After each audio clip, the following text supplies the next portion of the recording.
Hello, everyone. My name is Colm Hay. Thank you so much for joining me here today. I have to admit to having been really apprehensive. This is my first live video on LinkedIn, my first live video on YouTube, and it's been about 4 years, I think, since I did a live video on Facebook. So I thought, just grasp hold of it and do a live stream to all three platforms at the same time. Let's hope it works. So my name is Colm Hay. I am the CEO and founder of Igniting a Potential. We are an organization that helps create future-proof leaders and cultures in organizations. We specialize in emotional intelligence. We've designed a whole host of programs for a range of industries, from staff within universities through to psychology, doctoral students, through to schools, through to the aerospace industry, NHS, and public sector, as well as some private sector organizations. So a wide range of organizations. And the reason why we can reach across so many organizations is that I believe leadership is a transferable skill. And those of you who have been in leadership positions for a while, I'm sure you will appreciate that the vast majority of leadership, aside from the technical skills that you need to have in your industry, your chosen industry, the vast amount of effort that you have to put into leadership really comes down to the people that you are leading. It is about understanding what their needs are, how to motivate people, how to influence people, and how to get the very, very best from them. And traditionally, we have seen many organizations that have had a hierarchical leadership structure, and it has worked quite effectively. I myself had 32 years in the police service and ended up as the superintendent, an experienced superintendent, leaving the police service after some 7 or 8 years experience as a superintendent, critical goal commander of critical incidents, major incidents. So I've been in all sorts of challenging and testing situations, and much of, within the police service and within any other uniform service, there is a certain element of hierarchical leadership structure. More and more organizations are understanding that leadership is more about influence. It's more about the individuals that you are leading. It's about getting the very best out of people, and just reliant upon the status that you hold, the title that you might hold, and the scrambled egg in some organizations that you might have on your shoulders is not enough. Authoritarian leadership, autocratic leadership is not necessarily the healthy kind of leadership that we need, particularly in the current climate, to help our staff move forward. Now, we've lived through some really incredibly changing times. There was a phrase that was coined back in the 1980s that keeps coming back to me, the VUCA world, the volatile, uncertain, complex, and ambiguous world in which we live. Well, certainly the last 18 to 24 months have shown how VUCA the world truly is. It is incredibly volatile, uncertain, complex, and ambiguous. It's volatility in the sense of the uncertainty that we've had to go through, whether we work from home, whether we work from an office, whether we as organizations need the necessary capital that we have in our buildings as we used to do.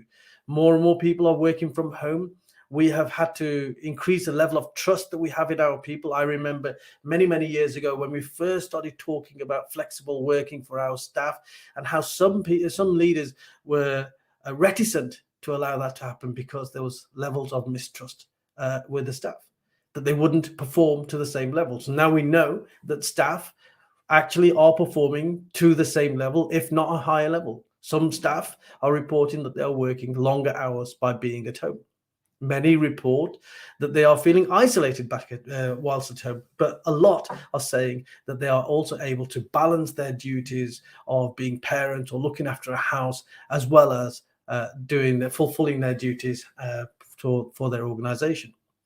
So we're living in strange and very strange and very altered times right now. And we've heard these phrases about agility, adaptability, pivoting. We need to be doing all of those things right now. And one thing that's been coming over the horizon that I've noticed that I think should be sending some real strong signals to us as organizations and leaders that we need to change and pivot and future-proof our leadership style is this whole concept of the Great Resignation. We are going through uncharted territory right now in terms of the amount of people that are leaving organizations and looking and seeking alternative employment. Many of these people are leaving because of basic human needs.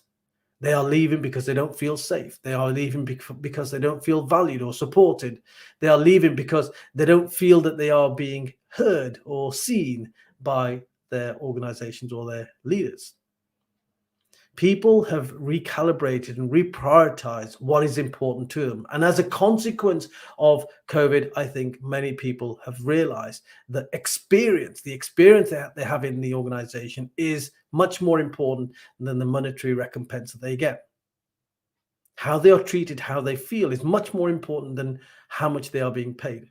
How much you're being paid is obviously important, but so many people now are understanding that it is not enough to be paid a good wage, but then to be treated badly when you get to work, or to be made to feel bad, or to just feel uncomfortable, unhappy in the workplace. Hey, we spend something like a third of our lives whilst we're at work.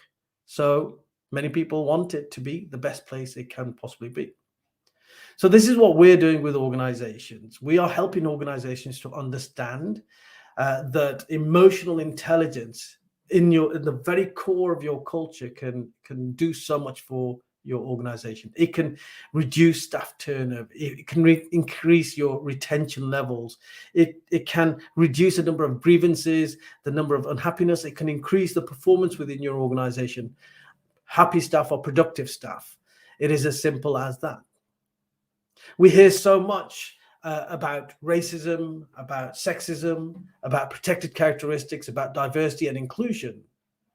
For me, diversity is an output that we very often focus on, but we're not looking beneath all of that. What drives diversity, or doesn't, as the case may be, is largely reliant on the culture that we create in our organizations.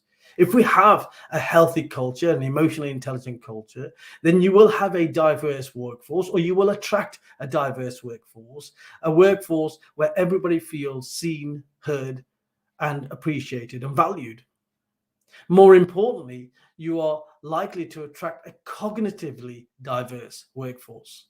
So many organizations are chasing some kind of recruitment target for demographic diversity. And I don't think that's enough.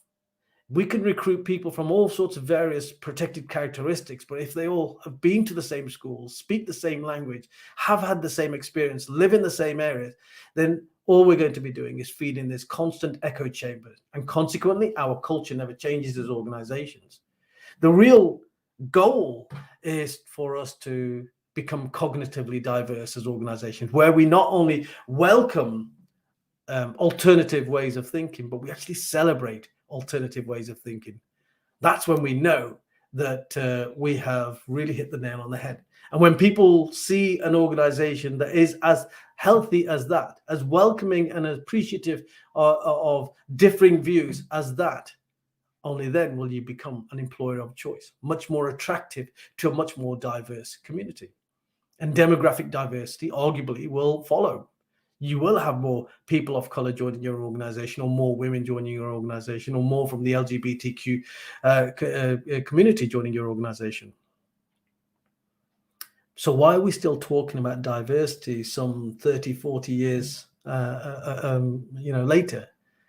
I remember I joined the police service in the early 1980s. We were having these conversations then. We were having these conversations after the Scarman report. We were having these conversations after Stephen Lawrence. We were having these conversations after George Floyd. And now we're having these conversations as a result of what is happening in the UK cricket. We've had these conversations in football. The vehicle may be different, but the conversations remain the same.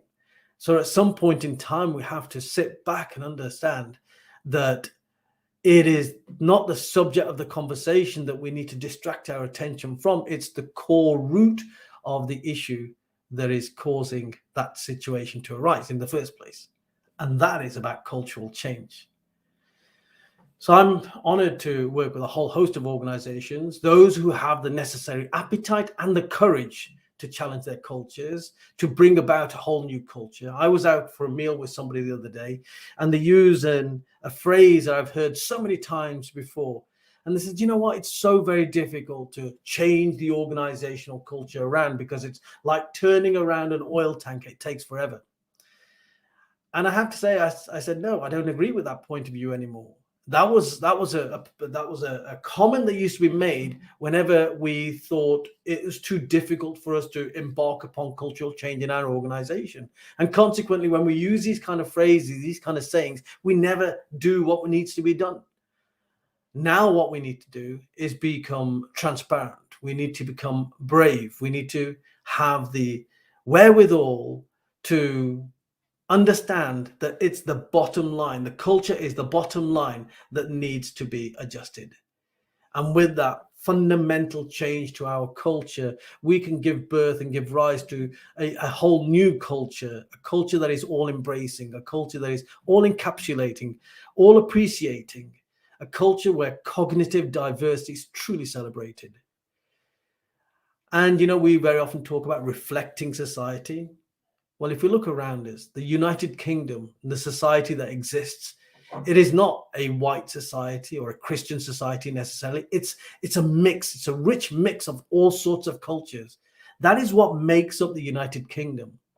It is a mix of cultures, of thoughts, of ways of seeing the world. That's what makes us so great as Great Britain. So I think the challenge now for us as leaders in this modern world, and the opportunity has been given to us as a result of all the experiences that we have collectively been through in the lockdown and as a result of the pandemic, is that we can stand up and we can start saying, let's have some courage. Let's start changing our culture. And if we all had an emotionally intelligent culture, right from the government through to the organizations, to the large and small, right down to society level, if we had a much more emotionally intelligent approach to the way that we live our lives, to the way that we lead, we would create truly inclusive cultures. That's what inclusivity means to me. And I'm honored to be working with a number of organizations who are aspiring towards exactly that. And I think it's a very achievable thing to do. I'd be interested to see from you, your views. What do you think are the biggest challenges to leadership right now? Or what do you think are, what makes an inclusive culture for you? What do you think are the leadership traits that we need to demonstrate as organizations, as healthy organizations moving forward?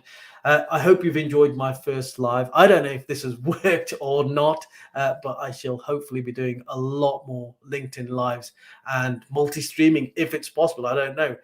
We shall wait and see. But thank you so much for joining me. My name is Cole Mahay, and I look forward to seeing you very, very soon. Take care. All the best. Bye-bye.